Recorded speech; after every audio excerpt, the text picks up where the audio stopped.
కోటాను కోట్ల జన్మల తర్వాత మనుష్య శరీరం వచ్చింది. ఇంత గొప్ప శరీరాన్ని కాపాడుకోవాలి, పోషించాలి అంటే దానికి తగిన పదార్థం దానికి ఇవ్వాలి. అమ్మ పెట్టిన అన్నం కన్నా గొప్ప పదార్థం లోకంలో ఇంకోటి ఉండదు. అమృతం కూడా దానికన్నా తక్కువే. ఇప్పటికీ వెంకటేశ్వర స్వామి వారికి ఉత్సవాలు చేస్తుంటారు, వెంకటేశ్వర వైభవోత్సవాలని. అనేక చోట్ల నేను వ్యాఖ్యాతగా వెళ్ళాను.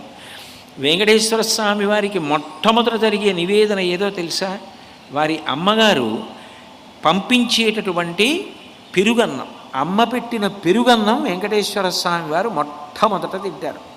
అంటే వెంకటేశ్వర స్వామి వారంతటి వారు అమ్మ పెట్టిన అన్నం మొట్టమొదట తింటారు.